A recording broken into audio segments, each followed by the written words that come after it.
Hello, Somerville, and welcome to the July edition of Cruising with the Mayor. Again, we're sorry this is on a Monday and not a Friday. Mr. Mayor had some prior commitments, but how you doing today, Mr. Mayor? I'm doing great. Happy Monday, everybody. Yes, so Friday your son was in a swim meet, right? Yes. So my son was at the USA State Swimming Championships up at USC. Wow, all Had a right. great time. He and his team did fantastic. I love that. Really proud, but I love that. needed to be up there cheering him on and couldn't take the golf cart or Chris with me. That's okay. Well, that's okay. I think we all forgive you.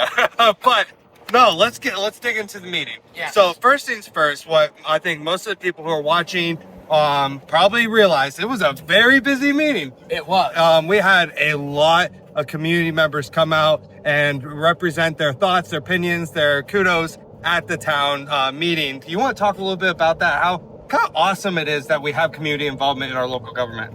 Chris, this was the most attended meeting that I've had in my tenure on council for the last 3.5 years on council. Says a lot. Yeah. Yes. So it was great. I love folks being engaged, asking questions, giving their feedback. Yeah. It's extremely important. Yeah. And that just means we have some topics that folks are very interested in. Yeah.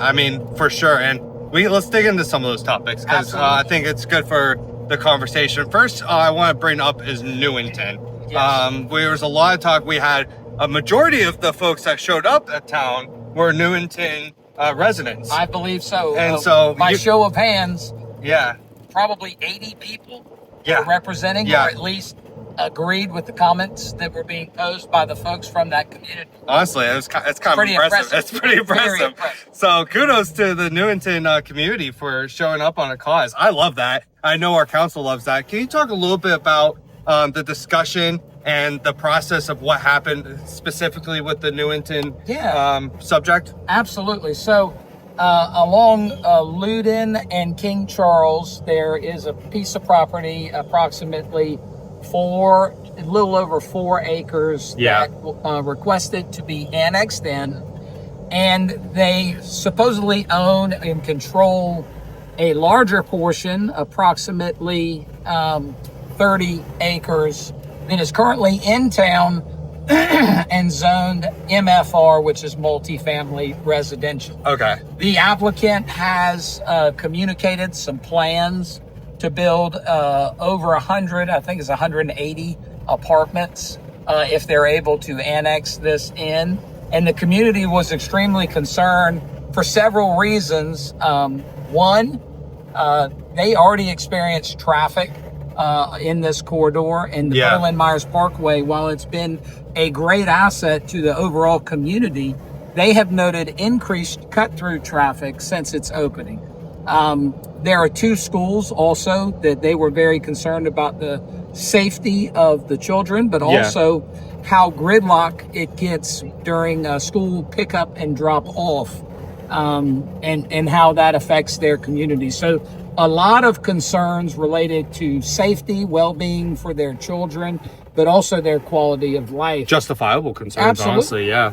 So the council had discussions during the meeting. This was the first reading of 2 readings that would be required for this developer to get the zoning that they requested. The discussion was really interesting. Of course, from the community members, for a fact there is zero interest in entertaining that many apartments in that location, period.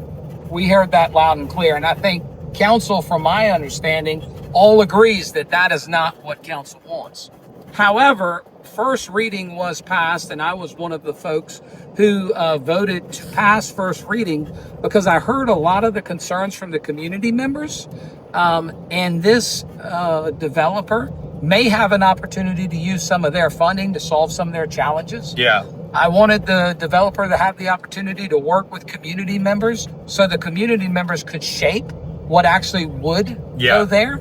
And if they don't agree, when they come back before us, my question is going to be, hey, community member. As a matter of fact, one of my friends is the HOA president, and I can say, hey, did this developer satisfy your community's concerns or not? Yeah. If the answer is no, then we're going to reject this proposal.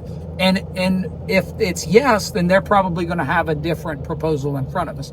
It probably will not include apartments on those 4 acres.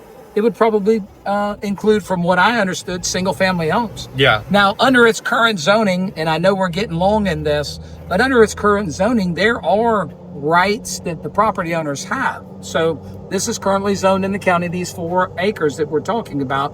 And at this point in time, they could put mobile homes on that at a low density, not a high density, but a low density. They could use that site in many different ways under TRM. Yeah. So it's something that you want to consider that, hey, what are the current entitlements, and is that something we want? Mm-hmm. My hope is that the community and the developer work together and really see if there's an opportunity that serves all parties. Yeah. So we'll hear it again. But if you have questions, please reach out to me directly. I'm happy to answer them. My cell phone and my my emails on our website. Yep. Feel free to reach out. I'm happy to talk to you about it. And, I was thinking about it this weekend. And if I lived in this neighborhood, I would want the opportunity to shape what happens there. Yeah. And I would want also the opportunity to negotiate for some funds from the private developer that might benefit my community, especially when there's some safety issues.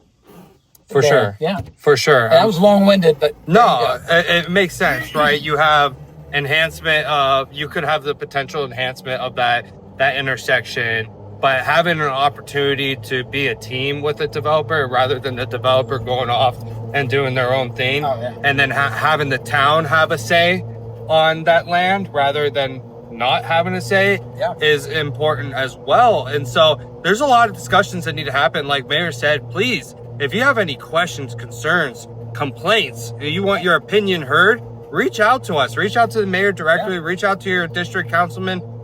They will all love to hear from you. Absolutely. Another topic of discussion was 500 North Main Street. Yes. Coming out of the historic district. Correct. Do you want to touch base on that? Yeah. And how long do we have? No, just kidding. What I want to say, because there's some important points about 500 North Main. As you know, this has been a topic of discussion, some redevelopment on 500 North Main for years. And at this point in time, the county is engaged because the county owns the property. And the county has engaged a developer to assist them with redevelopment. Old plan almost 2 years ago had a very dense proposed use of that and redevelopment on that property. And people really didn't like that proposal at all. The feedback was mostly negative. And since then, they have worked with several partners and reshaped that development into what's on the county's website today, which is really, I think, a great compromise and a great use of that space that will serve our community for years to come. It includes green space and a beautiful welcome park. Yeah. It includes improving where the Veterans Memorial is. It includes Meservey Square, public space. Yep. A hotel opportunity. The county has agreed to deed restrict and preserve the 2-story central piece of the old hospital, as well as the facade of the wing to one side. So there's been a lot of advancements. With that preservation, we passed first reading to remove it from the historic district because our Board of Architecture Review is really not able to approve such a plan. Their charge is mostly to preserve everything. And so it's really unfair to put them in a situation where they are not able to accomplish what I believe the people's expectations are. The Chamber of Commerce also assisted in getting feedback from the community through a survey. Yeah. And if you participated in that, I appreciate it. But we still have another, the first reading was passed unanimously, but there's going to be a planning commission review of this decision. So the planning commission will provide input at their meeting probably in August. Okay. And then there will be a public hearing, as well as town council will have to take up second reading after the planning commission. So that may be in September. Okay. So there's a long time for feedback and discussions. Again, just like the other item, feel free to reach out and talk to us. Yes.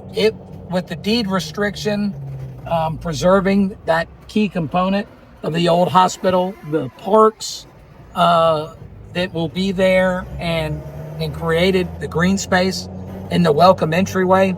I'm really excited about what this can become for our town. Yeah, I mean, it could really extend our downtown.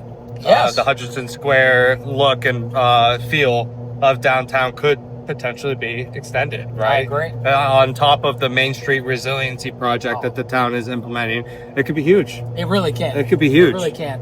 For not only for our community members and our quality of life, but also for our business owners. Absolutely. You know how important it is to create an environment where our small businesses can be successful.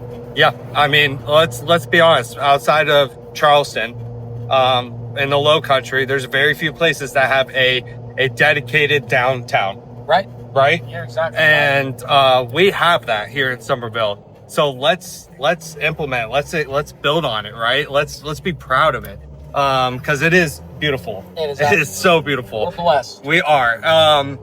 Outside of that, we had a reading on the encampments. I know we touched base on this on a previous Cruising with the Mayor. Do you want to just talk about that a little bit? Yeah, we had a second and final reading on an ordinance change for encampments. Previously, encampments were prohibited on public property. In this case, there's a lot of vacant private property in and around our town, and we were not able to enforce the encampments restriction on private property, even if the homeowners weren't aware or property owners were not aware of it.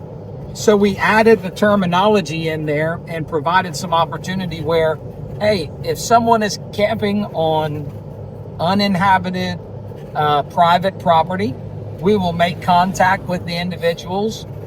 If they provide evidence that they have permission to be on that property, they can stay right there. Yeah. Because, that's the private property owner's prerogative. Yep. But if they are unable to produce evidence that they have permission after 24 hours, then our police officers and crisis intervention team can go out and ask them to please leave. And, the purpose is not to control private property. The purpose is to promote public safety and everybody's health and well-being. Absolutely. Yeah. Absolutely. That makes sense. And Mr. Mayor, speaking on the meeting, we did have, and this will be kind of the final thing we talk about. This is a longer Cruising with the Mayor. But we did have a employee recognition for one of our officers who made a heroic effort and saving a life. Yes. Do you want to talk on that? I do, and I also need to apologize. When I picked up the certificate to pass it, I called him by the wrong name. His last name is Rowell, and I saw the R as a P, and I called him Corporal Powell. But to Corporal Rowell, thank you for your dedication, your compassion. From what I understand, he works on our crisis intervention team.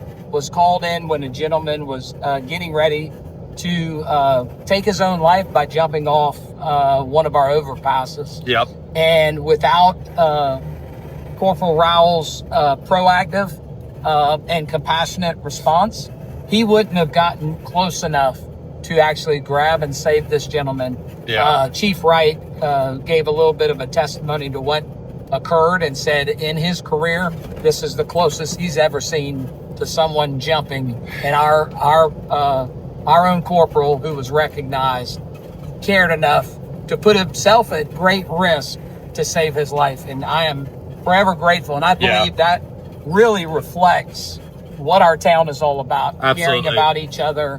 And we have the best folks in the public safety world. Don't we? Absolutely. Best in the state, if not the country.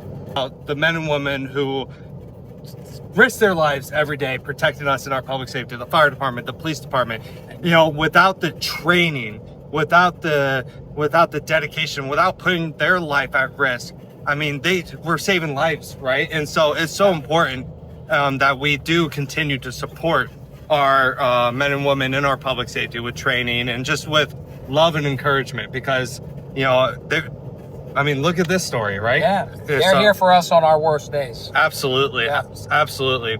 For the sake of the meeting, is there anything else you want to discuss? No, I just appreciate everybody coming out, community members, for being there, for being active and vocal. Yeah, absolutely. And, good job, y'all. Yeah, it was great. I thought it was a great meeting. I did too. It may have been long, but I thought it was an awesome meeting. Yeah, I mean, I appreciate you allowing everyone to speak too, and having their voices heard. This because it's just so important, and that doesn't happen everywhere. It just doesn't happen everywhere either. So kudos to you and council as well for doing that. But anything else before we go our separate ways? No, y'all have a great rest of your July. You know, when we hit August, we're going to be talking about school starting. I know. And it's hard to believe the summer has flown by this fast. It's crazy, right? It's so fast. Anyways, storm season is here. So please, we have a new storm center on our webpage. We talked about it. We've had some posts about it. But we'll probably be talking about that. And, you know, during storm season, Mayor's on camera giving y'all updates as well. So we appreciate y'all. Until next month. See y'all. See you.